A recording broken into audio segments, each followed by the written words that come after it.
Assalamualaikum warahmatullahi wabarakatuh. Perkenalkan, nama saya Nafiatul Ulumul Hikmah dengan NIM 2341110402078. Di sini saya akan mereview materi mata kuliah Sejarah Kebudayaan Islam dan Lokal. Langsung saja, yaitu pengembangan masyarakat Jawa Tengah bagian Barat Selatan Banyumasan pada masa pra-Islam. Yang pertama yaitu kehidupan sosial politik. Pembahasan mengenai Banyumas sebelum Islam tidak bisa dipisahkan dari sejarah dua kerajaan besar yang menguasai bumi Jawa, yaitu Kerajaan Majapahit dari Jawa Timur dan Pajajaran dari Jawa Barat. Alur Majapahit yang kemudian membentuk Banyumas bisa ditelusuri pada sejarah berdirinya Kadipaten Wirasabat I pada abad 15.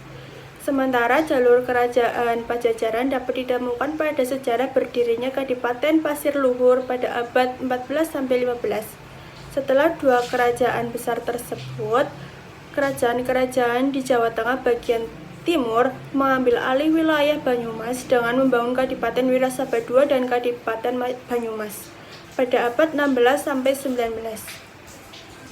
Dengan demikian, Banyumas sebenarnya hanyalah merupakan kota kabupaten yang merupakan bagian dari baik Kerajaan Majapahit, Pajajaran maupun kerajaan-kerajaan di Jawa Tengah bagian timur.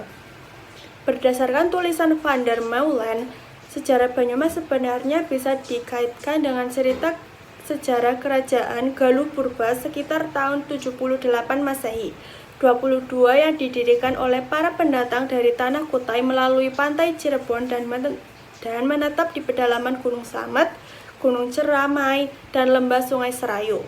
Van der Meulen memperkirakan bahwa nama kerajaan Galuh Purba adalah Galuh Sinduala atau Bojong Galuh dan beribu kota di daerah Medanggili. Berdasarkan babat Pustaka Raja-Raja I di Nusantara, terdapat 3 wangsa yang berkembang pada abad 7-8, yaitu Wangsa Kalingga, Wangsa Sanjaya, dan Wangsa Shailendra. Hal ini menunjukkan bahwa kerajaan Galuh Kalingga yang sebelumnya merupakan bagian dari kerajaan Galuh Purba lebih populer dibanding Galuh Purba. Bahkan, pamornya telah mematikan keberadaan kerajaan Galuh Purba yang menjadi penguasa sebelumnya. Kemudian jika di lereng Gunung Slamet muncul kerajaan Galuh Purba yang melahirkan kerajaan Galuh Kalingga sebagai penerus suksesnya, maka di Jawa Barat juga berkembang kerajaan Salak Negara dengan penerusnya suksesnya Kerajaan Tarumanegara.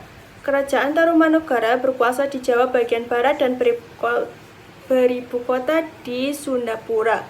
Pada saat Kerajaan Tarumanegara dipimpin oleh Prabu Purnawarman, Kerajaan Galuh Purba dipindahkan dari lereng Gunung Slamet ke Garut Kawali dan menjadi bawahan dari Kerajaan Tarumanegara.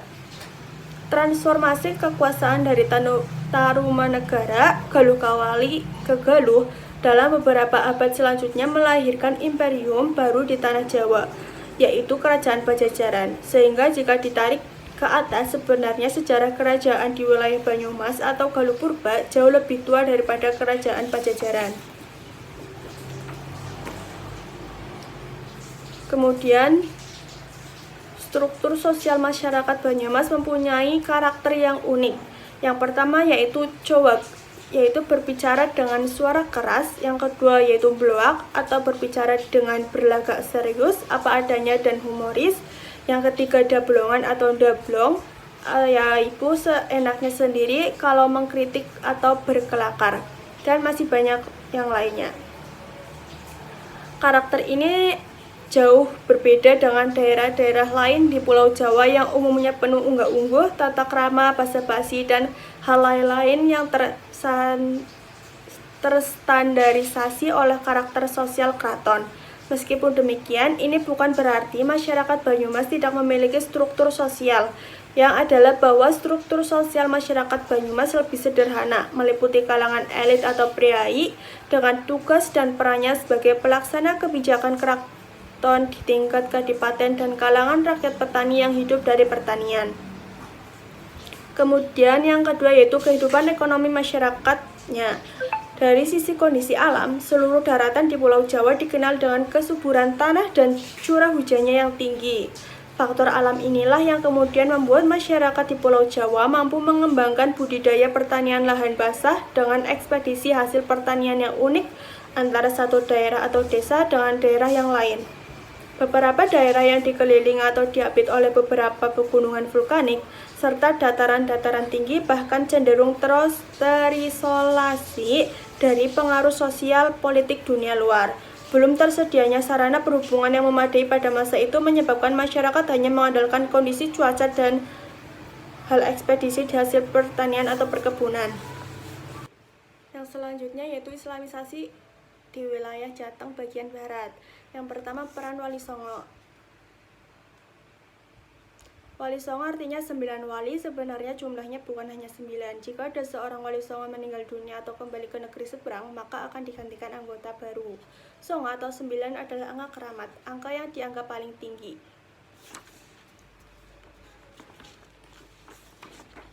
Kemudian Wali Songo angkatan pertama yang dipimpin oleh Maulana Malik Ibrahim dengan anggota yang pertama yaitu Maulana Ishak, Maulana Ahmad Jumadil Kubro, Maulana Muhammad Al-Muhrabi, Maulana Malik Israil, Maulana Muhammad Ali Akbar, Maulana Hasanuddin, Maulana Al-Yudin, dan Syekh Subakir.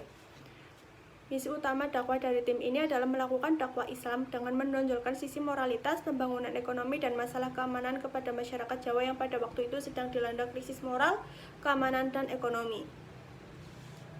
Kemudian Wali Songo angkatan kedua. Pada tahun 1419, Maulana Ibrahim wafat. Ini berakibat pada hilangnya sosok pemimpin daulah tubuh tim 9 bentukan Sultan Muhammad I. Untuk menggantikan Maulana Malik Ibrahim, salah satu versi sejarah menyebutkan bahwa Maulana Ishak meminta Ahmad Ali Rahmatullah atau Raden Rahmat dari negeri Campa untuk membantu dakwah tim 9 di tanah Jawa. Kemudian itu digantikan oleh Ahmad Ali Rahmatullah. Yang ketiga yaitu Wali Songo angkatan 3. Pada tahun 1435 ada 2 orang anggota dari anggota Wali Songo angkatan kedua yang wafat, yaitu Maulana Malik Israil dan Maulana Muhammad Ali Akbar. Akibat meninggalnya 2 orang tersebut, tim 9 kemudian mengajukan permohonan kepada Sultan Turki untuk dicarikan 2 orang pengganti yang memiliki kemampuan setara dengan Maulana Malik Israil dan Maulana Muhammad Ali Akbar. Permohonan itu didatangkan 2 orang yaitu Syed Ja'far Shadiq dan Syarif Hidayatullah. Yang selanjutnya yaitu Wali Songo angkatan keempat.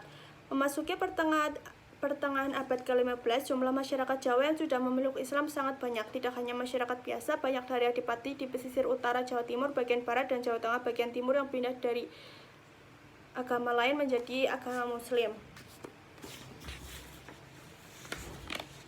Kemudian Wali Songo angkatan kelima, sekitar tahun 1466, Dewan Wali Songo kembali melakukan sidang untuk membahas berbagai persoalan, utamanya menentukan pengganti dari Maulana Jumadil Kubro dan Maulana Al-Mahribi, serta menentukan pengganti dari Sunan Ampel sebagai ketua Dewan yang sudah memasuki usia tua. Sebagai pengganti ketua, Dewan menyepakati Sunan Giri sebagai pengganti Sunan Ampel.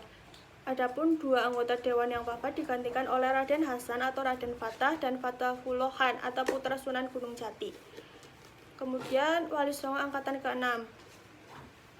Wali Songo angkatan ke-6 tersisa anggotanya yaitu Sunan Giri, Sunan Ampel, Sunan Bonang, Sunan Kudus, Sunan Gunung Jati, Sunan Derajat, Sunan Kalijogo, Sunan Muria, dan Sunan Pandanaran.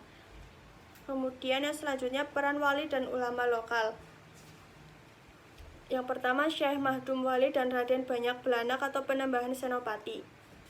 Asal mula gelar Pangeran Senopati Mangkubumi ialah pemberian dari Sultan Demak kepada Raden Banyak Belanak di Kadipaten Pasir Luhur yang bersedia memeluk agama Islam dan membantu menyebarkan Islam di wilayah Pasir Luhur.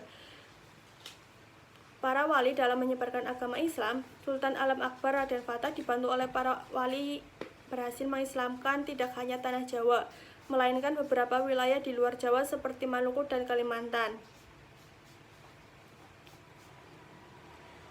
Setelah beberapa lama menyebarkan ajaran Islam di Pasir Luhur, Sultan Demak kembali mengirim utusan ke Pasir Luhur agar Pangeran Mahdum Wali dan Adipati Banyak Belanak memperluas wilayah dakwahnya keluar dari Pasir Luhur. Yang kedua yaitu Syekh Abdul Samad Jumbar Cipete Cilongok Banyumas. Syekh Abdul Somad menghabiskan masa mudanya di Pondok Pesantren Gunung Jati, Cirebon, Jawa Barat. Karenanya meskipun dia adalah salah satu keturunan pejabat di Keraton Cirebon dan memiliki peluang untuk menjadi pejabat di lingkungan keraton, namun ia memilih jalur lain yaitu menjadi santri dan bercita-cita menyebarkan ajaran Islam kepada masyarakat. Yang ketiga, Pangeran Jambu Karang dan Syekh Atas Angin. Yang keempat, Syekh Abdul Kahfi Awal. Dan yang kelima, Syekh Mubin Bulus Pesantren. Yang selanjutnya yaitu Islam periode akhir. Yang pertama, peran ulama. Peran ulama yang pertama yaitu tarekat dan ekonomi batik. Sejak kolapsnya industri gula pada akhir 1920-an, batik telah menggantikannya menjadi penggerak utama ekonomi lokal Sokaraja. Dinamika gerakan tarekat di Sokaraja berkaitan erat dengan perkembangan pengusaha batik pribumi. Jaringan bisnis para pengusaha batik ini biasanya paralel dengan jaringan keagamaan dan sosial gerakan tarekat. Kejayaan para pengusaha batik Sokaraja berakhir sejak naiknya orde pada pertengahan dekade 1960-an. Hal ini karena para teknorat yang menjadi tulang punggung perumusan kebijakan ekonomi saat itu segera mencabut berbagai privilege yang dinikmati GKBI. Yang kedua yaitu Islamisasi dan rasionalisasi status. Islamisasi yang terus berlanjut di tengah melembaganya pasar kapitalistik adalah dua hal yang harus dijelaskan untuk meruntuhkan tesis Mojokuto-nya Gerst. Kasus Sokaraja menunjukkan bahwa represi politik masa kolonial, politik kerjasama pada masa Jepang, dan patronase negara pasca kemerdekaan menjadi preseden sejarah yang sangat mempengaruhi proses islamisasi lanjut. Hubungan penguasa masyarakat dan perkembangan sosial di wilayah ini di mana tarekat tetap memainkan peran sebagai kesadaran kolektif untuk menciptakan integrasi sosial dan mengelola konflik. Kemudian Islam di Jawa Tengah bagian selatan dewasa ini. Yang pertama, kebangkitan Islam Puritan. Di era saat ini banyak terdapat klaim kontradiktif yang dibuat atas nama Islam. Gerakan purifikasi atau pemurnian Islam menjadi fenomena yang terus digulirkan dalam sejarah peradaban Islam di berbagai negara termasuk Indonesia. Jika seseorang bertanya tentang Islam, maka berbagai tanggapan langsung bisa diperoleh begitu saja tergantung kepada siapa kita bertanya. Islam Puritan sering dianggap tidak mempertimbangkan proses asimilasi dan akulturasi adat dan kepercayaan setempat. Akibatnya banyak kalangan yang berpandangan bahwa Islam Puritan terinspirasi oleh Wahabisme yang sangat gencar melawan semua bentuk apresiasi terhadap adat dan tradisi lokal. Berdasarkan pengamatan peneliti, terdapat dua organisasi keislaman yang Puritan yang berkembang di wilayah ini adalah Majelis Tafsir Al-Quran atau MTA dan Al-Irsyad. Yang pertama yaitu berkembangnya Majelis Tafsir Al-Quran di Banyumas. Yang kedua Al-Irsyad, yang ketiga. Kemudian tren Islam moderat. Islam moderat dalam konteks keindonesiaan adalah Islam yang menyejukkan, bukan ekstrem atau radikal, anti terhadap kekerasan atau tidak menempuh garis keras di dalam mengimplementasikan keberislamannya. Islam moderat ditandai dengan beberapa karakteristik, yaitu berperilaku normal atau tawasud di dalam mengimplementasikan ajaran agama, menghindari kekerasan, toleran terhadap perbedaan pendapat, memprioritaskan dialog, dan lain sebagainya. Yang selanjutnya yaitu tren Islam liberal. Golongan Islam liberal tidak menzahirkan diri mereka sebagai orang yang menolak agama, tetapi berselindung di sebalik gagasan mengkaji semua agama, mentafsirkan semula Al-Quran, menilai semula syariat dan hukum-hukum fikih. Mereka menolak segala tafsiran yang dianggap lama dan kolot mengenai agama, termasuk hal yang menjadi ijma ulama. Kemudian yang terakhir adalah Islamisasi periode akhir. Islamisasi Jawa jelas tak berjalan linear. Jika sejak Islamisasi mulai berlangsung pada abad ke-14 sampai awal abad ke-19, terjadi apa yang disebut sejarawan N.C. Tickleff sebagai sintesa mistik antara tradisi spiritualisme Jawa dengan Islam. Periode selanjutnya ditandai dengan meningkatnya polarisasi masyarakat Jawa.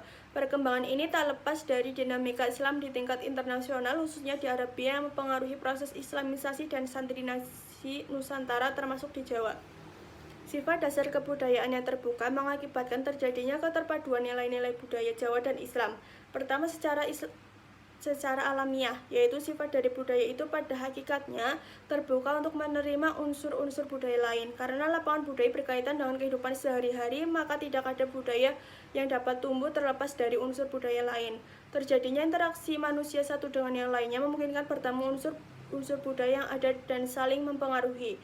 Kedua, yaitu sikap toleransi para wali songo dalam menyampaikan ajaran Islam di tengah masyarakat Jawa yang telah memiliki keyakinan pra-Islam yang kental. Cara hidupnya masih banyak dikuasai tradisi pra-Islam. Tradisi ini menitik beratkan pada pemaduan unsur-unsur Islam, Buddha, dan Hindu. Dengan metode manut ilining banyu, para wali membiarkan adat istiadat Jawa tetap hidup tetapi diberi warna keislaman seperti upacara sesajen diganti dengan selamatan. Sekian, terima kasih. Wassalamualaikum warahmatullahi wabarakatuh.